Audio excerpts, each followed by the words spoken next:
ਦਰਸ਼ਕੋ break ਤੋਂ ਬਾਅਦ ਤੁਹਾਡਾ ਸਭ ਦਾ ਭਰਪੂਰ ਸਵਾਗਤ ਹੈ। ਜਿਸ ਤਰ੍ਹਾਂ ਕਿ ਅੱਜ ਦਾ ਬਹੁਤ ਹੀ ਅਹਿਮ ਇਸ਼ੂ ਸੀ ਉਹ ਇਹ ਸੀ ਕਿ ਖਾਲਿਸਤਾਨੀ ਸਿੱਖਾਂ ਦੀ ਕਾਲੀ ਸੂਚੀ ਖਤਮ ਕਰਨਾ ਪਿਛਲਾ ਸੱਚ। ਇਸ ਉੱਪਰ ਡਾਕਟਰ ਸਾਹਿਬ ਨੇ ਬਹੁਤ ਹੀ ਵਧੀਆ ਤੇ ਫਨੀ ਵਿਚਾਰ ਦਿੱਤੇ ਨੇ। ਆਈ ਹੋਪ ਤੁਹਾਨੂੰ ਸਾਰਿਆਂ ਨੂੰ ਪਸੰਦ ਆਏ ਹੋਣਗੇ। ਹੁਣ ਆਪਾਂ ਜੋ ਅੱਜ ਦਾ ਅਗਲਾ ਇਸ਼ੂ ਹੈ ਉਸ ਉੱਪਰ ਆਪਾਂ ਡਾਕਟਰ ਸਾਹਿਬ ਕੋਲੋਂ ਉਹਨਾਂ ਦੇ ਵਿਚਾਰ ਸੁਣਦੇ ਹਾਂ। ਐਕਚੁਅਲੀ ਇਹ ਜੋ 5 ਅਗਸਤ ਨੂੰ ਜੋ ਮੋਦੀ ਸਰਕਾਰ ਦਾ ਜੋ ਫੈਸਲਾ ਆਇਆ ਸੀ ਧਾਰਾ 370 ਨੂੰ ਖਤਮ ਕਰਨ ਦਾ, ਕਸ਼ਮੀਰੀਆਂ ਨੂੰ ਕਸ਼ਮੀਰ ਨੂੰ 2 ਹਿੱਸਿਆਂ 'ਚ ਵੰਡਿਆ। ਸੋ ਇਸ ਉੱਪਰ ਲਗਾਤਾਰਤਾ ਨਾਲ ਐਵਰੀ ਡੇ ਜਿੱਦਾਂ ਕਿ ਅੱਜ 40ਵਾਂ ਦਿਨ ਹੈ, ਸੋ ਇਸ ਉੱਪਰ ਡਾਕਟਰ ਸਾਹਿਬ ਆਪਣੇ ਬਹੁਤ ਹੀ ਪਿਆਰੇ ਔਰ ਵਧੀਆ ਵਿਚਾਰ ਦੇ ਰਹੇ ਨੇ, ਸੈਂਸਿਟਿਵ ਵਿਚਾਰ ਵੀ ਦੇ ਰਹੇ ਨੇ, ਜਿਸ ਤਰ੍ਹਾਂ ਜੋ ਇਨਫੋਰਮੇਸ਼ਨ ਸਾਨੂੰ ਮਿਲ ਰਹੀ ਹੈ। ਸੋ ਅਸੀਂ ਚਾਹਾਂਗੇ ਕਿ ਤੁਸੀਂ ਸਾਡੇ ਨਾਲ ਇਸੇ ਤਰ੍ਹਾਂ ਹੀ ਬਣੇ ਰਹਿਣਾ। ਦੇਖਣ ਸੁਣਨ ਲਈ ਤੁਹਾਡਾ ਬਹੁਤ ਬਹੁਤ ਸ਼ੁਕਰੀਆ ਜੀ। ਡਾਕਟਰ ਸਾਹਿਬ ਕੀ ਕਹਿਣਾ ਚਾਹੋਗੇ? ਅੱਜ ਫਰਾਈਡੇ ਹੋਣ ਕਰਕੇ ਮੇਰਾ ਖਿਆਲ ਹੈ ਵੀਕਐਂਡ ਤੋਂ ਪਹਿਲਾਂ ਅੱਜ ਤੁਸੀਂ ਲਫ਼ਜ਼ ਕਦੇ ਫਨੀ ਕਹਿ ਰਹੇ ਹੋ, ਕਦੇ ਪਿਆਰੇ ਲਫ਼ਜ਼ ਕਹਿ ਰਹੇ ਹੋ। ਨਹੀਂ ਤੇ ਉਹ ਫਨੀ ਸੀ, ਮਜ਼ਾਈਆ ਅੰਦਾਜ਼ ਜ਼ਰੂਰ ਸੀ, ਵਿਚਾਰ ਬੜੇ ਸੀਰੀਅਸ ਸੀ। ਤੇ ਇਸੇ ਤਰ੍ਹਾਂ ਹੁਣ ਜੋ ਅਸੀਂ ਇੰਡੀਅਨ ਗਵਰਨਮੈਂਟ ਨੂੰ ਦੇਣਾ ਧੂਣਾ ਉਹ ਕੋਈ ਪਿਆਰ ਵਾਲਾ ਨਹੀਂ ਹੋਣਾ, ਉਹ ਉਹੀ ਹੈ ਜੋ ਇਹ ਡਿਜ਼ਰਵ ਕਰਦੇ ਨੇ। ਅੱਜ 40ਵਾਂ ਦਿਨ ਹੈ।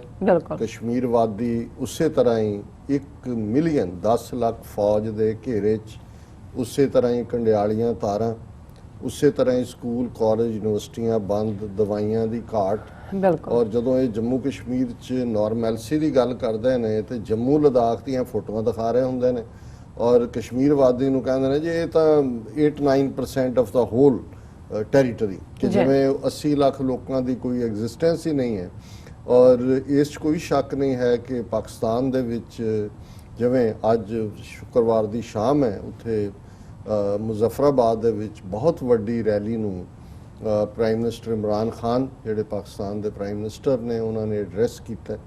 ਜੇ ਤੁਸੀਂ ਉਹਨਾਂ ਦੀ ਬਾਡੀ ਲੈਂਗੁਏਜ, ਉਹਨਾਂ ਦਾ ਜਿਹੜੀ ਡਿਲੀਵਰੀ ਹੈ ਔਰ ਲਫ਼ਜ਼ ਦੇਖੋ, ਔਰ ਜਿੱਥੇ ਜਾ ਕੇ ਉਹਨਾਂ ਨੇ ਇਹ ਦੂਸਰਾ ਉਹਨਾਂ ਦਾ ਐਡਰੈਸ ਹੈ ਮੁਜ਼ੱਫਰਾਬਾਦ ਦੇ ਵਿੱਚ ਜਿਹੜੀ ਆਜ਼ਾਦ ਕਸ਼ਮੀਰ ਦੀ ਕੈਪੀਟਲ ਹੈ, ਔਰ ਜਿਹੜਾ ਲੋਕਾਂ ਦਾ ਖਾਸ ਤੌਰ 'ਤੇ ਨੌਜਵਾਨਾਂ ਦਾ ਗੁੱਸਾ, ਕਿਉਂਕਿ ਉਹਨਾਂ 'ਚ ਇੱਕ ਵੱਡੀ ਜਿਹੜੀ ਹੈ ਉਹ ਚੱਲ ਰਿਹਾ ਸੀ ਵੀ ਅਸੀਂ ਜਿਹੜਾ ਲਾਈਨ ਆਫ ਕੰਟਰੋਲ ਵੱਲ ਜਾਣਾ, ਅਸੀਂ ਉਧਰ ਨੂੰ ਮਾਰਚ ਕਰਨਾ। ਔਰ ਇਮਰਾਨ ਖਾਨ ਇਸ ਗੱਲ ਨੂੰ ਸਮਝਦੇ ਨੇ ਵੀ ਜਦੋਂ ਲੋਕਾਂ ਦੇ ਜਜ਼ਬਾਤ ਭੜਕੇ ਹੁੰਦੇ ਨੇ ਤੁਸੀਂ ਇੱਕਦਮ, ਔਰ ਉਹਦਾ ਮਤਲਬ ਇਹੀ ਹੁੰਦਾ ਲਾਈਨ ਆਫ ਕੰਟਰੋਲ ਦਾ ਕਿ ਜੇ ਉਧਰੋਂ ਫਾਇਰਿੰਗ ਹੁੰਦੀ, ਜ਼ਾਹਰ ਹੈ ਕਿ ਬਿਨਾਂ ਵਜ੍ਹਾ ਜਾਨੀ ਨੁਕਸਾਨ ਵੀ ਹੁੰਦਾ ਹੈ, ਇਧਰੋਂ ਵੀ ਹੁੰਦਾ ਤਾਂ ਇਹੀ ਜੰਗ ਲੱਗਣ ਦਾ ਜਿਹੜਾ ਹੈ ਉਹ ਸ਼ੁਰੂਆਤ ਹੁੰਦੀ ਹੈ, ਜਿਹਨੂੰ ਅਸੀਂ ਟ੍ਰਿਗਰਿੰਗ ਪੁਆਇੰਟ ਕਹਿੰਦੇ।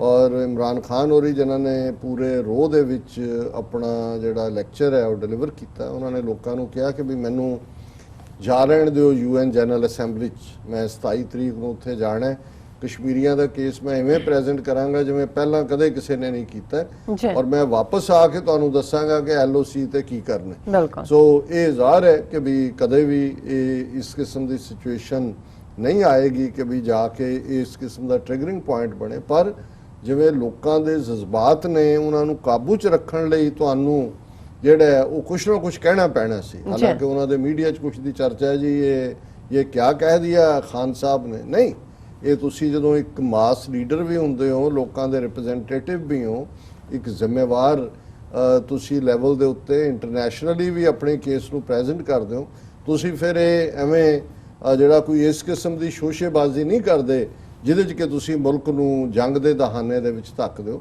ਔਰ ਇਸ ਕੋਈ ਸ਼ੱਕ ਨਹੀਂ ਹੈ ਕਿ ਜਿਹੜਾ ਨੈਰੇਟਿਵ ਇਮਰਾਨ ਖਾਨ ਔਰਾਂ ਨੇ ਮੋਦੀ ਦਾ ਔਰ RSS ਦਾ, ਇਹਨਾਂ ਦੀ ਨਾਜ਼ੀਆਂ ਦੇ ਨਾਲ ਜਿਹੜੀ ਹੈ ਉਹ ਤਸ਼ਬੀਹ, ਉਹਨਾਂ ਦੇ ਜ਼ੁਲਮਾਂ ਦੀ ਕਹਾਣੀ, ਔਰ ਹੁਣ ਉਹਨਾਂ ਨੇ 200 ਮਿਲੀਅਨ ਭਾਰਤ ਦੇ ਨਕਸ਼ੇ 'ਚ ਕੈਦ ਮੁਸਲਮਾਨਾਂ ਦਾ ਵੀ ਜ਼ਿਕਰ ਕਰਨਾ ਸ਼ੁਰੂ ਕੀਤਾ। ਚੰਗਾ ਹੋਏ ਜੇ 30 ਮਿਲੀਅਨ ਸਿੱਖਾਂ ਦਾ ਜ਼ਿਕਰ ਵੀ ਕਰਨ ਔਰ ਹਰ ਸਪੀਚ 100 ਮਿਲੀਅਨ ਤੋਂ ਜ਼ਿਆਦਾ ਦਲਿਤਾਂ ਦਾ ਜ਼ਿਕਰ ਵੀ ਕਰਨ, ਜਿਨ੍ਹਾਂ ਦੇ ਉੱਤੇ ਈਸਾਈਆਂ ਦਾ ਜ਼ਿਕਰ ਵੀ ਕਰਨ। ਜੇ ਇਹ ਹੋਏਗਾ ਤਾਂ ਇਹ ਇੱਕ ਜਿੱਥੇ ਅੱਜ ਕਸ਼ਮੀਰ ਵਾਦੀ ਦੇ ਜਿਹੜੇ ਲੋਕ ਨੇ ਜਿਹੜੇ ਇੱਕ ਸਟੇਜ ਤੇ ਪਾਕਿਸਤਾਨ ਤੋਂ ਵੀ ਥੋੜੇ ਬਦਜ਼ਨ ਹੋ ਰਹੇ ਸੀ ਕਿਉਂਕਿ ਮੁਸ਼ਰਫ ਦੇ ਪੀਰੀਅਡ ਜਾਂ ਦੂਜੀ ਸਮਝੌਤੇ ਦੀ ਗੱਲਬਾਤ, ਬਾਰਡਰ ਇਰਰੈਲੇਵੈਂਟ ਬਣਾ ਦਿਓ, ਤਾਂ ਉਹਨਾਂ ਨੂੰ ਲੱਗ ਰਿਹਾ ਸੀ ਕਿ ਜੀ ਸਾਡੇ ਨਾਲ ਕੋਈ ਵੀ ਨਹੀਂ ਖਲੋ ਰਿਹਾ। ਸੋ ਉਹਨਾਂ ਦੇ ਵਿੱਚ ਇੱਕ ਵਿਸ਼ਵਾਸ ਜਾਗਿਆ ਕਿ ਦੁਨੀਆ ਭਰ 'ਚ ਜੇ ਕੋਈ ਹਿੱਕ ਤਾਣ ਕੇ ਸਾਡੇ ਨਾਲ ਖਲੋਤਾ ਹੈ ਤੇ ਉਹ ਪਾਕਿਸਤਾਨ ਹੈ। ਸੋ ਮੈਂ ਇਹ ਸਮਝਦਾ ਹਾਂ ਵੀ ਹੁਣ ਜਿਹੜਾ ਰੁਤਬਾ ਇਮਰਾਨ ਖਾਨ ਹੋਰਾਂ ਦਾ ਇੱਕ ਆਵਾਜ਼ ਇੱਕ ਕਸ਼ਮੀਰੀਆਂ ਦੀ ਬਣ ਕੇ ਉਹਨਾਂ ਨੇ ਇੱਕ ਜਿਹੜਾ ਉਹਨਾਂ ਦਾ ਝੰਡਾ ਚੁੱਕਿਆ, ਚੰਗਾ ਹੋਇਆ ਕਿ ਉਹ ਆਪਣੇ ਹਰ ਲੈਕਚਰ ਦੇ ਵਿੱਚ, ਆਪਣੀ ਪ੍ਰੈਜੈਂਟੇਸ਼ਨ ਦੇ ਵਿੱਚ ਭਾਰਤ ਦੇ ਨਕਸ਼ੇ 'ਚ ਕੈਦ ਦੂਸਰੀਆਂ ਅਕਲੀਅਤਾਂ ਦਾ ਵੀ ਜ਼ਿਕਰ ਕਰਨ। ਮੁਸਲਮਾਨਾਂ ਦਾ ਕਰਦੇ ਨੇ, ਸਿੱਖਾਂ ਦਾ ਕਰਨ, ਈਸਾਈਆਂ ਦਾ ਕਰਨ ਔਰ ਦਲਿਤਾਂ ਦਾ ਕਰਨ। ਔਰ ਜਿਵੇਂ ਉਹਨਾਂ ਨੇ RSS ਨੂੰ ਨਾਜ਼ੀ ਲਾਈ, ਕਿਉਂਕਿ ਇਹ ਵੈਸਟ ਵਾਲਿਆਂ ਨੂੰ ਵੀ ਬਹੁਤ ਵਾਰੀ ਲੱਗਦਾ ਹੁੰਦਾ ਹੈ, ਮੈਂ ਵੀ ਜਿੰਨਾ ਮੇਰਾ 25-30 ਸਾਲ ਦਾ ਇੱਥੇ ਐਕਸਪੋਜ਼ਰ ਹੈ, ਇਹਨਾਂ ਨੂੰ ਵੀ ਕੋਈ ਬਹੁਤਾ ਅਮਰੀਕਨਾਂ ਨੂੰ ਖਾਸ ਤੌਰ ਤੇ ਬਹੁਤਾ ਪਤਾ ਨਹੀਂ। ਹਾਂ, ਜਿਹੜਾ ਇਹਨਾਂ ਨੂੰ ਕੁਝ ਪਤਾ ਹੈ, ਜੇ ਉਹਦੇ ਨਾਲ ਤੁਸੀਂ ਕੋਈ ਕੰਪੈਰੀਜ਼ਨ ਦਿਓ, ਫਿਰ ਇੱਕ ਵਾਰੀ ਜਾ ਕੇ ਗੂਗਲ ਜੀ ਮਹਾਰਾਜ ਤੋਂ ਜ਼ਰੂਰ ਪੁੱਛਣ ਲੱਗ ਜਾਣਗੇ ਵੀ ਕੀ ਹੈ, ਫਿਰ ਖੁਦ ਡਿਸਾਈਡ ਕਰਨਗੇ ਵੀ ਨਹੀਂ ਯੂ ਆਰ ਰਾਈਟ, ਉਹ ਤੁਹਾਨੂੰ ਅਗਲੇ ਦਿਨ ਕਹਿਣਗੇ। ਸੋ ਅਸੀਂ ਕਈ ਵਾਰੀ ਜ਼ੂਮ ਕਰਦੇ ਹਾਂ, ਇਹ ਵੀ ਖਾਸ ਤੌਰ ਤੇ ਸਾਊਥ ਏਸ਼ੀਅਨ ਮਾਮਲਿਆਂ 'ਚ ਜਾਂ ਬ੍ਰਹਮਨਿਜ਼ਮ ਦਾ ਜਿਹੜਾ ਪਾਰਟ, ਕਿਉਂਕਿ ਉਹਨਾਂ ਨੇ ਗਾਂਧੀ ਨੂੰ ਵੇਚਿਆ ਹੀ ਐਵੇਂ ਹੈ, ਨਾਨ ਵਾਇਲੈਂਸ ਨੂੰ, ਯੋਗਾ ਨੂੰ, ਸੋ ਕਾਲਡ ਸਪਿਰਿਚੁਅਲਿਟੀ ਨੂੰ, ਕਿ ਐਵਰੇਜ ਵੈਸਟਰਨਰ ਔਰ ਅਮਰੀਕਨ ਖਾਸ ਤੌਰ ਤੇ ਉਹ ਜਦੋਂ ਇੰਡੀਆ ਨੂੰ ਦੇਖਦਾ ਹੈ ਤੇ ਉਹ ਇਮੇਜਿਨ ਕਰਦਾ ਇੱਕ ਸਟੇਜ ਸੀ ਜਿਹੜੇ ਅਮੀਰ ਇੱਥੇ ਅਮਰੀਕਨ ਖਾਸ ਤੌਰ ਤੇ ਰਿਪਬਲਿਕਨ, ਉਹ ਤਾਂ ਜਦੋਂ ਇੰਡੀਆ ਬਾਰੇ ਗੱਲ ਕਰਦਾ ਸੀ ਉਹਨਾਂ ਨੂੰ ਤਾਂ ਮਦਾਰੀ ਨਜ਼ਰ ਆਉਂਦਾ ਸੀ, ਸੱਪ ਨਜ਼ਰ ਆਉਂਦਾ ਸੀ ਵੀ ਜਾਦੂ ਕਰ ਰਿਹਾ ਹੈ, ਕੁਛ ਹੋਰ ਕੱਢ ਰਿਹਾ ਹੈ, ਕਿ ਵੀ ਜਾਂ ਭੁੱਖੇ ਨੰਗੇ ਲੋਕ। ਲੇਕਿਨ ਜਿਹੜੀ ਫਿਰ 60s ਦੇ ਵਿੱਚ ਹਿੱਪੀ ਦੌਰ ਦੀ ਜਿਹੜੀ ਜਨਰੇਸ਼ਨ ਆਈ, ਉਹਨਾਂ ਦੇ ਸਾਹਮਣੇ ਫਿਰ India land of spirituality, yoga ਔਰ ਰੈਜਨੀਸ਼ ਭੈਗਵਨ ਔਰ ਮਹੇਸ਼ ਯਾਗੀ, ਟ੍ਰਾਂਸੈਂਡੈਂਟਲ ਮੈਡੀਟੇਸ਼ਨ, ਉੱਚੇ ਉੱਚੇ ਨੱਚਣ ਵਾਲੇ, ਜੀ ਫਿਰ ਉਹ ਫਿਲਮ ਉਹਨਾਂ ਨੇ ਪੈਸੇ ਦੇ ਕੇ ਬਣਾ ਕੇ ਗੈਂਡੀ, ਉਸ ਦੇ ਉੱਤੇ ਚੜ੍ਹ ਗਿਆ ਕਿ ਵੀ ਇਹ ਗਾਂਧੀ ਬਹੁਤ ਵੱਡਾ, ਇਹ ਤਾਂ ਜੀਸਸ ਤੋਂ ਬਾਅਦ ਜੰਮਿਆ। ਸੋ ਇਹਨਾਂ ਦਾ ਕੋਈ ਬਹੁਤਾ ਨਹੀਂ ਹੈ। ਸੋ ਹੁਣ ਜਿਹੜਾ ਨੈਰੇਟਿਵ ਇਮਰਾਨ ਖਾਨ ਹੋਰਾਂ ਨੇ ਨਾਜ਼ੀਆਂ ਦੇ ਨਾਲ ਔਰ ਮੁਸਾਲਿਨੀ ਫਾਸ਼ਿਜ਼ਮ ਦੇ ਨਾਲ ਜੋੜ ਕੇ ਕੀਤਾ, ਇਹਨੂੰ ਹੋਰ ਵੀ ਲਾਊਡ ਔਰ ਰਿਪੀਟਡਲੀ ਇਹਨੂੰ ਸਾਹਮਣੇ ਲਿਆਉਣਾ ਚਾਹੀਦਾ। ਸੋ ਕੁੱਲ ਮਿਲਾ ਕੇ ਕਸ਼ਮੀਰ ਦੇ ਵਿੱਚ ਕੀ ਚੱਲ ਰਿਹਾ, ਇਹਨਾਂ ਦੀ ਆਪਣੀ ਸਟੋਰੀ ਜਿਹੜੀ ਇਹਨਾਂ ਦੇ PTI ਦੀ ਹੈ ਔਰ ਟ੍ਰਿਬਿਊਨ ਨੇ ਦਿੱਤੀ ਹੈ, ਉਹਦੇ 'ਚ ਕਹਿ ਰਿਹਾ what is our fault, ask Kashmiris. ਕਹਿੰਦੇ ਨੇ ਵੀ ਸਾਡਾ ਗੁਨਾਹ ਕੀ ਹੈ, ਸਾਨੂੰ ਇਹ ਤਾਂ ਦੱਸਿਆ ਜਾਏ, ਸਾਨੂੰ ਕਾਹਦੀ ਸਜ਼ਾ ਦਿੱਤੀ ਜਾ ਰਹੀ ਹੈ। ਉਹਦੇ 'ਚ ਉਹਨਾਂ ਨੇ ਕਿਹਾ ਕਿ the forceful claim made by establishment about the return of normalcy in Kashmir substantiated by the normal life in Jammu and Ladakh and the restrictions lifted from 90% of the valley show nothing close to the life what it was before August 5th, despite the anxiety filled period in the run up to the induction of 10,000 troopers in July and ਇਹ ਸਾਰਾ ਕਿ ਉੱਥੇ ਕੁਝ ਨਹੀਂ ਬਦਲਿਆ। ਔਰ ਜਿਹੜੀ ਵੈਲੀ ਦੇ ਹਵਾਲੇ ਨਾਲ ਕਿਹਾ ਕਿ yes, if the purchase of grocery, opening of offices with thin attendance, schools and students is normalcy, it indeed is। Kashmiri ਕਹਿੰਦੇ ਸਕੂਲ ਖੁੱਲੇ ਨੇ, ਸਟੂਡੈਂਟ ਕੋਈ ਨਹੀਂ, ਦਫ਼ਤਰ ਖੁੱਲੇ ਨੇ, ਉਹਨਾਂ ਦੇ ਵਿੱਚ ਕੋਈ ਹਾਜ਼ਰੀ ਨਹੀਂ ਹੈ, ਜੇ ਇਹਨੂੰ ਨਾਰਮਲਸੀ ਕਹਿੰਦੇ ਨੇ ਫਿਰ ਜ਼ਰੂਰ ਨਾਰਮਲ ਹੋ ਗਿਆ। The universities are shut, colleges have been closed for the past 6 weeks and the minds are not at ease, ਦਿਮਾਗਾਂ ਦੇ ਵਿੱਚ ਉਹੀ ਟੈਨਸ਼ਨ ਹੈ। Thus the Kashmiri says not a sign of normalcy, ਕਿ ਇਹ ਕੋਈ ਨਾਰਮਲਸੀ ਨਹੀਂ ਹੈ। There are no answers as to why there are recurring phases of severe restrictions with the trademarks of concertina wires rolled out all across the main fairs end of the lanes with hard-faced security personnel directing the pedestrians not to cross the red line। ਤਾਰਾਂ ਵਿਛਾਈਆਂ ਹੋਈਆਂ ਨੇ, red ਲਾਈਨਾਂ ਖਿੱਚੀਆਂ, ਜਿੱਥੇ 4 ਹੁੰਦੇ ਨੇ ਉੱਥੇ ਉਹਨਾਂ ਨੂੰ ਪਾਸੇ ਕਰ ਦਿੰਦੇ ਨੇ, ਤਾਰ ਉੱਥੇ ਵਿਛਾ ਦਿੰਦੇ ਨੇ। Or today Kashmir presents a picture much different from what it was on August 5th. We are told that it is for our safety, said Iqbal। ਉਹ ਕਹਿ ਰਿਹਾ ਸਾਨੂੰ ਕਹਿ ਰਹੇ ਨੇ ਸਾਡੀ ਸੇਫਟੀ ਲਈ ਹੈ, ਪਰ ਇਹਨਾਂ ਨੂੰ ਇਹ ਕਹਿਣ ਸ਼ਰਮ ਕਿਉਂ ਨਹੀਂ ਆਉਂਦੀ ਕਿ ਵੀ ਇਹ ਸਾਰਾ ਪਾਰਟ ਜਿਹੜਾ ਇਹ ਆਫੀਸ਼ੀਅਲ ਨੈਰੇਟਿਵ ਇਹ ਬਿਲਕੁਲ ਝੂਠਾ ਹੈ। ਔਰ ਲੋਕ ਜਿਹੜੇ ਨੇ ਉਹ ਇਹਨਾਂ ਦੀ ਪਰਮਾਨੈਂਟ ਇਵੇਂ ਲੱਗਦਾ ਹੈ ਵੀ ਜਿਵੇਂ ਇਹਨਾਂ ਨੇ ਸਾਨੂੰ ਉਸ ਕੈਦ ਚੋਂ ਕੱਢਣਾ ਨਹੀਂ ਹੈ। ਔਰ ਜਿਵੇਂ ਮੈਂ ਪਹਿਲਾਂ ਕਿਹਾ ਕਿ ਵੀ ਜੋ ਕਸ਼ਮੀਰੀਆਂ ਦੇ ਨਾਲ ਵਾਪਰ ਰਿਹਾ ਉਸ ਦੀ ਜਿਹੜੀ ਹੁਣ ਗਰਜ਼ ਹੈ ਉਹ ਦੁਨੀਆ ਭਰ 'ਚ ਹੈ। ਕੱਲ੍ਹ ਵੀ ਅਸੀਂ ਇੱਕ ਕਾਂਗਰਸਮੈਨ, ਇੱਕ ਕਾਂਗਰਸਵੂਮਨ, ਉਹਨਾਂ ਦੇ ਲੈਟਰ ਦਾ ਜ਼ਿਕਰ ਕੀਤਾ ਸੀ।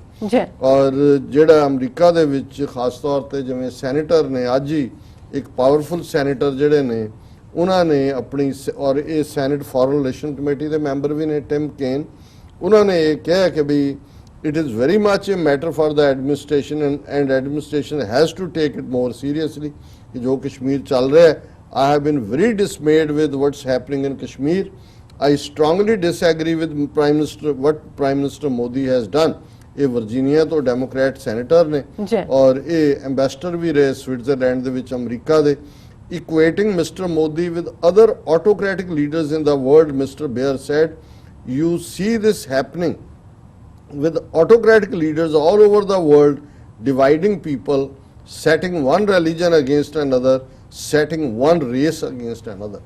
ਹੁਣ ਜੇ ਵਰਜੀਨੀਆ ਦਾ powerful senator foreign relation committee ਦੇ ਵਿੱਚ ਇੰਟਰਨੈਸ਼ਨਲ ਰਿਲੇਸ਼ਨ ਕਮੇਟੀ 'ਚ ਇਹ ਗੱਲ ਕਹਿ ਰਿਹਾ ਤੇ ਉਹੀ ਨੈਰੇਟਿਵ ਹੈ ਜਿਹੜਾ ਅਸੀਂ ਤਾਂ ਕਹਿ ਹੀ ਰਹੇ ਸੀ। ਇਮਰਾਨ ਖਾਨ ਉਹਨਾਂ ਨੇ ਵੀ ਹੁਣ ਪਿਛਲੇ ਕੁਝ ਪੀਰੀਅਡ ਤੋਂ ਜਿਹੜੀ ਉਹਨਾਂ ਦੀ 5 ਅਗਸਤ ਤੋਂ ਬਾਅਦ ਜਿਹੜੀ ਸਪੀਚ ਸੀ ਆਪਣੇ ਪਾਰਲੀਮੈਂਟ ਦੇ ਵਿੱਚ ਨੈਸ਼ਨਲ ਅਸੈਂਬਲੀ 'ਚ ਉਹਦੇ 'ਚ ਉਹਨਾਂ ਨੇ ਪਹਿਲੀ ਵਾਰ ਨਾਜ਼ੀ ਜਰਮਨੀ ਔਰ ਆਰਐਸਐਸ ਔਰ ਇਹਨਾਂ ਨੂੰ ਇਕੁਏਟ ਕੀਤਾ ਸੀ। ਹੁਣ ਉਹ ਰਿਪੀਟ ਕਰ ਰਹੇ ਨੇ ਔਰ ਇਹ ਕਹਿ ਰਹੇ ਵੀ ਇਹ ਜਿਹੜੇ ਹੁਣ ਉਹਨੇ ਇਹ ਨਹੀਂ ਇਹਨੂੰ ਮਿਸਟਰ ਟਿਮ ਨੂੰ ਇਹ ਨਹੀਂ ਨਜ਼ਰ ਆਇਆ ਕਿ ਜੀ ਇੰਡੀਆ ਕੋਈ ਡੈਮੋਕ੍ਰੇਸੀ ਹੈ। ਉਹਨੇ ਕਿਹਾ ਜੀ ਇਹ ਆਟੋਕ੍ਰੈਟਿਕ ਰੂਲਰ ਹੈ, ਡਿਕਟੇਟਰ ਹੈ ਔਰ ਇਹ ਜਿਹੜੇ ਕਰਦੇ ਹੀ ਹੁੰਦੇ ਨੇ ਇੱਕ ਰੇਸ ਨੂੰ ਦੂਜੇ ਦੇ ਅਗੇਂਸਟ ਸੈੱਟ ਕਰਨਾ, ਇੱਕ ਮਜ਼ਹਬ ਨੂੰ ਦੂਜੇ ਦੇ ਅਗੇਂਸਟ ਕਰਨਾ ਔਰ ਇਹਨੂੰ ਅਸੀਂ ਬਿਲਕੁਲ ਡਿਸਅਪਰੂਵ ਕਰਦੇ ਹਾਂ। ਔਰ ਇਹ ਜਿਹੜਾ ਉਹਨਾਂ ਨੇ ਐਡਮਿਨਿਸਟ੍ਰੇਸ਼ਨ ਨੂੰ ਕਿਹਾ ਕਿ ਵੀ ਇਹ ਤੁਸੀਂ ਇਹਦੇ ਤੇ ਲਾਓ ਜਿਹੜਾ and this annexation I strongly disapprove. More Americans will stand up to this inappropriate military incursion. ਉਹਨਾਂ ਕਿਹਾ ਆਉਣ ਵਾਲੇ ਪੀਰੀਅਡ 'ਚ ਹੋਰ ਵੀ ਅਮਰੀਕਨ ਖਲੋਣਗੇ। ਇਹ ਜਿਹੜਾ ਤੁਸੀਂ ਫੌਜੀ ਕਬਜ਼ਾ ਕੀਤਾ ਇਹ ਬਿਲਕੁਲ ਜਿਹੜਾ ਇਸ ਨੂੰ ਖਤਮ ਕਰੋ, ਇਹ ਜੋ ਤੁਸੀਂ ਜ਼ੁਲਮ ਕਰ ਰਹੇ ਹੋ। ਔਰ ਇਸ ਦੇ ਨਾਲ ਨਾਲ ਅਸੀਂ ਦੇਖਦੇ ਹਾਂ ਕਿ ਹੁਣ ਜਿਹੜੀ United nations human right council ਦੇ ਵਿੱਚ ਗੱਲ ਹੋਈ ਉਸ ਸਾਰੇ ਤੋਂ ਬਾਅਦ ਇੰਡੀਆ ਆਪਣੇ ਤੌਰ ਤੇ ਚੀਕਾਂ ਮਾਰ ਕੇ ਕਹਿ ਰਿਹਾ ਹੈ ਕਿ ਜੀ ਪਾਕਿਸਤਾਨ ਜਿਹੜਾ ਉਹ ਡਿਸੀਟਫੁਲ ਨੈਰੇਟਿਵ ਕਸ਼ਮੀਰ ਦੇ ਮੁੱਦੇ ਤੇ ਫੈਲਾ ਰਿਹਾ ਹੈ। ਉਹਨਾਂ ਨੇ ਕਿਹਾ ਕਿ ਜੀ ਇਹ ਸਾਰਾ ਜਿਹੜਾ ਹੈ ਹੱਬ ਆਫ ਟੈਰਰਿਜ਼ਮ ਹੈ ਪਾਕਿਸਤਾਨ। ਪਰ ਇੱਕ ਗੱਲ ਮੈਂ ਸਮਝਦਾ ਹਾਂ ਵੀ ਬੇਸ਼ੱਕ ਪਾਕਿਸਤਾਨ ਦੇ ਸਾਹਮਣੇ ਆਲ ਟੂਗੈਦਰ ਇੱਕ ਨਵਾਂ ਚੈਲੰਜ ਹੈ ਜਦੋਂ ਕਿ ਪਾਕਿਸਤਾਨ ਆਲਰੇਡੀ ਵਿਦਨ ਦਾ ਕੰਟਰੀ ਔਰ ਖਾਸ ਤੌਰ ਤੇ ਅਫਗਾਨਿਸਤਾਨ 'ਚ ਤਾਲਿਬਾਨ ਨਾਲ ਗੱਲਬਾਤ ਅਮਰੀਕਾ ਦੀ ਕਰਵਾਉਣ 'ਚ ਲੀਡ ਰੋਲ ਅਦਾ ਕਰ ਰਹੇ ਸੀ। ਲੇਕਿਨ ਇਸ ਦਾ ਇੱਕ ਫਾਇਦਾ ਵੀ ਹੋਇਆ ਹੈ ਕਿ ਜਿਵੇਂ 9/11 ਤੋਂ ਬਾਅਦ ਪਾਕਿਸਤਾਨ ਦੇ ਵੱਲ ਸਾਰੀਆਂ ਇੰਟਰਨੈਸ਼ਨਲ ਫੋਕਸ ਹੋਣਾ ਸ਼ੁਰੂ ਹੋਇਆ ਔਰ ਹੌਲੀ ਜਿਹੜਾ ਟੈਰਰਿਜ਼ਮ ਦੇ ਨਾਲ ਜੋੜ ਕੇ ਇੰਡੀਆ ਨੇ ਟੂ ਦਾ ਹਿਲਟ ਪਲੇ ਕੀਤਾ ਕਿ ਪਾਕਿਸਤਾਨ ਜਿਹੜਾ ਉਹ ਐਪੀ ਸੈਂਟਰ ਟੈਰਰਿਜ਼ਮ ਦਾ ਔਰ ਦੂਸਰਾ ਔਰ ਫਿਰ ਕੋਈ ਬੰਬਾਈ ਵਾਕਿਆ ਪਹਿਲਾਂ ਹੋ ਗਿਆ, ਫਿਰ ਉਸ ਤੋਂ ਬਾਅਦ ਅਸੀਂ ਪਾਰਲੀਮੈਂਟ ਤੇ ਅਟੈਕ ਦੀ ਲਾਈਨ ਦੂਸਰੀ ਤੀਸਰੀ। ਸੋ ਲਗਾਤਾਰਤਾ ਦੇ ਨਾਲ ਪਾਕਿਸਤਾਨ ਦੇ ਖਾਤੇ 'ਚ ਸਾਰਾ ਇੰਡੀਆ ਪਾਉਂਦਾ ਰਿਹਾ। ਪਾਕਿਸਤਾਨ ਦੀ ਕੋਈ ਐਗਰੈਸਿਵ ਡਿਪਲੋਮੇਸੀ ਨਹੀਂ ਸੀ ਉਹਨੂੰ ਕਾਊਂਟਰ ਕਰਨ ਦੀ। ਅਦਰਵਾਈਜ਼ ਇੰਡੀਆ ਤੋਂ ਵੱਡਾ ਟੈਰਰਿਸਟ ਕਿਹੜਾ ਹੈ ਜਿਹਨੇ ਪਾਕਿਸਤਾਨ ਨੂੰ ਦੋ ਹਿੱਸਿਆਂ 'ਚ ਤੋੜ ਦਿੱਤਾ, ਬੰਗਲਾਦੇਸ਼ ਬਣਾਇਆ। ਕਿਵੇਂ ਉਹਨਾਂ ਨੇ ਸ੍ਰੀਲੰਕਾ ਦੇ ਵਿੱਚ ਲਿਟੇ ਖੜੀ ਕਰਕੇ ਉੱਥੇ ਉਹਨਾਂ ਨੇ ਜਿਹੜੀ ਦਹਿਸ਼ਤਗਰਦੀ ਫੈਲਾਈ, ਕਿਵੇਂ ਉਹਨਾਂ ਨੇ ਜਿਹੜਾ ਸਿੱਕਮ ਐਨੈਕਸ ਕੀਤਾ ਰਾਹ ਦੇ ਗੁੰਡਿਆਂ ਨੇ, ਕਿਵੇਂ ਉਹਨਾਂ ਨੇ ਪਾਕਿਸਤਾਨ 'ਚ ਕੁਲਭੂਸ਼ਣ ਯਾਦਵ ਜਿਸ ਲੈਵਲ ਦੇ ਉੱਤੇ ਉਸ ਦੀ ਸਾਰੀ ਕਾਰਗੁਜ਼ਾਰੀ ਸੀ। ਪਰ ਹੁਣ ਜਿਵੇਂ ਐਗਰੈਸਿਵਲੀ ਪਾਕਿਸਤਾਨੀ ਡਿਪਲੋਮੈਟ ਦੁਨੀਆ ਭਰ ਦੇ ਵਿੱਚ ਕੰਮ ਕਰ ਰਹੇ ਨੇ ਇਹ ਇਸ ਸਾਰੇ ਪੀਰੀਅਡ 'ਚ ਨਹੀਂ ਸੀ। ਸੋ ਇਸ 5 ਅਗਸਤ ਤੋਂ ਬਾਅਦ ਜਿਹੜਾ ਫੋਕਸ ਹੈ ਘੱਟੋ ਘੱਟ ਪਾਕਿਸਤਾਨ ਦੇ ਉੱਤੇ ਹੁਣ ਇਸ ਮਾਮਲੇ 'ਚ ਨਹੀਂ ਹੈ। ਹੁਣ ਇੰਡੀਅਨ ਜਿਹੜੀ ਸਟੇਟ ਟੈਰਰਿਜ਼ਮ ਹੈ ਕਸ਼ਮੀਰੀਆਂ ਦੇ ਉੱਤੇ, ਹਾਲਾਂਕਿ ਇਹਦਾ ਮਤਲਬ ਇਹ ਨਹੀਂ ਹੈ ਕਿ ਜੀ ਇਹ ਜੋ ਚੱਲ ਰਿਹਾ ਹੈ ਜਾਂ ਬਾਹਰ ਜੋ ਆਵਾਜ਼ ਉੱਠ ਰਹੀ ਹੈ ਕੋਈ ਕਸ਼ਮੀਰ ਮਸਲੇ ਦਾ ਹੱਲ ਇਸ ਚੋਂ ਨਿਕਲੇਗਾ, ਉਹ ਸ਼ਾਇਦ ਮੰਜ਼ਲ ਅਜੇ ਦੂਰ ਹੋਏ ਕਿਉਂਕਿ ਜਿਹੜਾ ਕੰਸਰਨ ਸ਼ੋ ਕੀਤਾ ਜਾ ਰਿਹਾ ਹਿਊਮੈਨਿਟੇਰੀਅਨ ਐਸਪੈਕਟ ਤੋਂ ਹੈ ਕਿ ਲੋਕਾਂ ਦੀਆਂ basic needs, life saving drugs, human rights violations, ਪਰ ਇਸ ਸਾਰੇ ਚੋਂ ਕਸ਼ਮੀਰ ਫੋਕਸ 'ਚ ਆਇਆ। ਔਰ ਜਿਉਂ ਹੀ ਥੋੜਾ ਬਹੁਤ ਕਸ਼ਮੀਰੀਆਂ ਦੀ ਰੈਜ਼ਿਸਟੈਂਸ ਦੀਆਂ ਖਬਰਾਂ ਬਾਹਰ ਨਿਕਲਣਗੀਆਂ, ਲੜਾਈ ਤਾਂ ਹੋਏਗੀ ਲੰਬੀ, ਇਹਦੇ 'ਚ ਕੋਈ ਸ਼ੱਕ ਨਹੀਂ ਹੈ ਕਿ ਇਹ ਕਸ਼ਮੀਰੀਆਂ ਨੂੰ ਹੀ ਲੜਨੀ ਪਏਗੀ। ਪਰ ਇੱਕ ਮਾਹੌਲ ਜ਼ਰੂਰ ਦੁਨੀਆ ਦੇ ਵਿੱਚ ਸਿਰਜਿਆ ਗਿਆ ਜਿੱਥੇ ਕਿ ਇੰਡੀਆ ਜੋ ਸਮਝਦਾ ਸੀ ਕਿ ਜੀ ਉਹਨੇ ਜਿਹੜਾ ਆਪਣੀ ਬੁੱਕਲ ਦੇ ਵਿੱਚ ਲੱਡੂ ਭੋਰ ਲਿਆ ਔਰ ਉਹਨਾਂ ਨੇ ਹਜਮ ਕਰ ਲਿਆ, ਲੱਡੂ ਖਾ ਵੀ ਲਿਆ, ਕਸ਼ਮੀਰ ਨੂੰ ਜਜ਼ਬ ਕਰ ਲਿਆ, ਉਹ ਗੱਲ ਮੁੱਕ ਗਈ ਹੈ। ਔਰ ਆਲਰੇਡੀ ਇਹ ਨੈਰੇਟਿਵ ਕਿ ਇੰਡੀਆ ਆਟੋਕ੍ਰੈਟਿਕ ਹੈ, ਇਹ ਇੱਕ ਧਰਮ ਨੂੰ ਦੂਜੇ ਦੇ ਖਿਲਾਫ ਰੇਸਿਜ਼ਮ ਦੇ ਉੱਤੇ ਖੜਾ ਹੈ, ਨਾਜ਼ੀ ਲਾਈਕ ਆਈਡੀਓਲੋਜੀ ਹੈ, ਅਕਲੀਅਤਾਂ ਦੇ ਨਾਲ ਮਾਈਨੋਰਟੀਜ਼ ਨਾਲ ਕੀ ਹੋ ਰਿਹਾ ਹੈ। ਆਲਰੇਡੀ ਈਸਾਈਆਂ ਦੇ ਨਾਲ ਉੱਥੇ ਚਰਚਿਜ਼ ਨਾਲ ਜੋ ਹੋ ਰਿਹਾ ਸੀ ਉਹ ਤਾਂ ਇਹਨਾਂ ਨੇ ਵੈਲ ਡਾਕੂਮੈਂਟ ਕੀਤਾ ਹੋਇਆ। ਔਰ ਜੇ ਅਮਰੀਕਾ ਜਿਵੇਂ ਅਸੀਂ ਸਟੇਟ ਡਿਪਾਰਟਮੈਂਟ ਦੇ ਨਾਲ ਮੀਟਿੰਗ ਦੇ ਦੌਰਾਨ ਜੋ ਉਹਨਾਂ ਦੀ ਬਾਡੀ ਲੈਂਗੁਏਜ ਔਰ ਜੋ ਉਹਨਾਂ ਦੇ ਸਵਾਲਾਂ ਦਾ ਸਿਲਸਿਲਾ ਸੀ ਉਸ ਤੋਂ ਅੰਦਾਜ਼ਾ ਲਾਈਏ ਤਾਂ ਫਿਰ ਇਹ ਬੜੀ ਸੀਰੀਅਸ ਜਿਹੜੀ ਹੈ ਵਿਦਨ ਐਡਮਿਨਿਸਟ੍ਰੇਸ਼ਨ ਵੀ ਡਿਬੇਟ ਹੋ ਰਹੀ ਹੈ ਵੀ ਇਹਦੇ ਲਈ ਕੀ ਕਰਨਾ ਬਣਦਾ ਹੈ। ਹਾਲਾਂ UN ਜਨਰਲ ਅਸੈਂਬਲੀ ਦਾ ਸੈਸ਼ਨ ਜਿੱਦਣ ਇਨੋਗਰੇਟ ਹੋਣਾ ਹੈ, ਪ੍ਰੈਜ਼ੀਡੈਂਟ ਟਰੰਪ, ਕਿਉਂਕਿ ਇਹਨਾਂ ਦੀ ਰਵਾਇਤ ਹੈ ਕਿ ਅਮਰੀਕਾ ਹੋਸਟ ਕੰਟਰੀ ਆ, ਓਪਨਿੰਗ ਡੇ ਪਹਿਲੀ ਤਕਰੀਰ ਉਹਨਾਂ ਦੀ ਹੁੰਦੀ ਹੈ, ਫਿਰ UN ਸੈਕਟਰੀ ਜਨਰਲ ਹੁੰਦਾ ਹੈ ਔਰ ਉਸ ਸ਼ਾਮ ਡਿਨਰ ਵੀ ਹੁੰਦਾ ਹੈ। ਔਰ ਐਸਾ ਵੀ ਆ ਰਿਹਾ ਕਿ ਟਰੰਪ ਸ਼ਾਇਦ 2 ਵਾਰ ਇਮਰਾਨ ਖਾਨ ਉਹਨਾਂ ਨੂੰ ਮਿਲੇ ਸਾਈਡ ਲਾਈਨ ਤੇ ਜਾਂ ਦੂਜੇ। ਸੋ ਇੱਕ ਪਾਰਟ ਇਹ ਦੇਖਣ ਵਾਲਾ ਹੋਏਗਾ ਕਿ ਕੀ ਪ੍ਰੈਜ਼ੀਡੈਂਟ ਟਰੰਪ ਆਪਣਾ ਜਿਹੜਾ ਉਹਨਾਂ ਦਾ ਐਡਰੈਸ ਹੈ UN ਜਨਰਲ ਅਸੈਂਬਲੀ 'ਚ ਉਹਦੇ 'ਚ ਕਸ਼ਮੀਰ ਦਾ ਮੁੱਦਾ ਲਿਆਂਦੇ ਨੇ ਕਿ ਨਹੀਂ, ਜਾਂ ਕੋਈ ਐਗਰੈਸਿਵਲੀ ਉਹ ਲਾਈਨ ਇਸ ਤੇ ਕੀ ਲੈਣਗੇ। ਔਰ ਜਿਹੜੀਆਂ ਮੀਟਿੰਗਸ ਹੁੰਦੀਆਂ ਨੇ, ਇੱਕ ਗੱਲ ਜਿਹੜੀ ਅਸੀਂ ਇੱਕ ਹੋਰ ਪ੍ਰੋਗਰਾਮ 'ਚ ਵੀ ਕਹੀ ਸੀ ਕਿ ਇਮਰਾਨ ਖਾਨ ਹੋਰਾਂ ਨੂੰ ਇਸ ਗੱਲ ਦੇ ਉੱਤੇ ਬਿਲਕੁਲ ਸਖਤ ਲਾਈਨ ਲੈਣੀ ਚਾਹੀਦੀ ਹੈ, ਕਿਉਂਕਿ ਵਿੱਚ ਵਿਚਾਲੇ ਵਾਲੇ ਅਮਰੀਕਨ ਵੀ ਚਾਹਣਗੇ ਕਿ ਸਾਈਡ ਲਾਈਨ ਦੇ ਉੱਤੇ ਮੋਦੀ ਤੇ ਇਮਰਾਨ ਖਾਨ ਦੀ ਕੋਈ ਮੁਲਾਕਾਤ ਕਰਵਾ ਦਿੱਤੀ ਜਾਏ। ਇਹ ਬਹੁਤ ਮਾੜੀ ਗੱਲ ਹੋਏਗੀ ਜੇ ਇਸ ਕਿਸਮ ਦੀ ਗੱਲ ਨੂੰ ਉਹ ਐਕਸੀਡ ਕਰਨ। ਇਸ ਵੇਲੇ ਜਿਹੜਾ ਉਹਨਾਂ ਨੇ ਹੁਣ ਪੂਰਾ ਪੋਸਚਰ ਲਿਆ ਹੈ, ਵਾਰ ਪੋਸਚਰ ਨਹੀਂ ਹੈ, ਕਿਉਂਕਿ ਉਹਨੂੰ ਉਸ ਬਾਰੇ ਬੜੇ ਕੌਸ਼ੀਅਸ ਨੇ ਕੀ ਕਹਿ ਰਹੇ ਨੇ, ਪਰ ਡਿਫਾਈਨਡ ਪੋਸਚਰ ਹੈ। ਔਰ ਹੁਣ ਇਹ ਜਿਹੜੀ ਡਿਫਾਈਂਸ ਹੈ ਕਸ਼ਮੀਰੀ ਲੋਕਾਂ ਦੇ ਹੱਕ, ਕੋਈ ਵੀ ਮੁਲਾਕਾਤ ਮੋਦੀ ਦੇ ਨਾਲ ਉਹ ਸਾਰਾ ਕੰਮ ਫੁਸਕ ਕਰ ਦੇਗੀ ਔਰ ਇਸ ਗੱਲ ਤੋਂ ਬਚਿਆ ਜਾਏ। ਬਾਕੀ ਦੇਖੋ ਇਸ ਸਾਰੇ ਚੋਂ ਕੀ ਆਏਗਾ, ਲੇਕਿਨ ਜਿਵੇਂ ਮੈਨੂੰ ਇਹ ਲੱਗਦਾ ਹੈ ਕਿ ਵੀ ਇਸ ਸਾਰੇ ਨੇ ਕਸ਼ਮੀਰੀਆਂ ਦੀ ਜਿਹੜੀ ਕੁਰਬਾਨੀ ਹੈ, ਬਹਾਦਰੀ ਹੈ, ਜਿਹਨੂੰ ਸਾਡਾ ਹਮੇਸ਼ਾ ਹੀ ਸੈਲੂਟ ਹੈ, ਉਸ ਨੂੰ ਫਰੰਟ ਬਰਨਰ ਤੇ ਲਿਆਂਦਾ ਕਸ਼ਮੀਰ ਦੇ ਮੁੱਦੇ ਨੂੰ। ਔਰ ਲੜਾਈ ਉਹਨਾਂ ਨੂੰ ਆਪਣੀ ਖੁਦ ਲੜਨੀ ਪਏਗੀ, ਪਰ ਇੱਕ ਮੌਤ ਦਾ ਖੌਫ ਹੁੰਦਾ ਵਾ ਤਾਂ ਬੰਦਾ ਸਭ ਤੋਂ ਜ਼ਿਆਦਾ ਮਰਨ ਤੋਂ ਹੀ ਡਰਦਾ ਹੈ। ਉਹ ਜੋ ਕਸ਼ਮੀਰੀਆਂ ਨੇ ਫੇਸ ਕੀਤਾ ਔਰ ਕਰ ਰਹੇ ਨੇ, ਉਹ ਡਰ ਚੁੱਕਿਆ ਗਿਆ ਹੈ। ਤੇ ਇਹ ਜਿਹੜੇ ਭਾਰਤ ਮਾਤਾ ਦੇ ਸਪੂਤ ਨੇ, ਇਹ ਕਿੰਨੇ ਕੁ ਬਹਾਦਰ ਨੇ, ਇਹ ਇਹਨਾਂ ਦਾ ਤੁਸੀਂ ਪਿਛਲੇ 1000-1200 ਸਾਲ ਦਾ ਇਤਿਹਾਸ ਪੜ੍ਹ ਕੇ ਹੀ ਦੇਖ ਲਓ ਕਿ ਵੀ ਇਹਨਾਂ ਦਾ ਕੀ ਹਾਲ ਹੈ।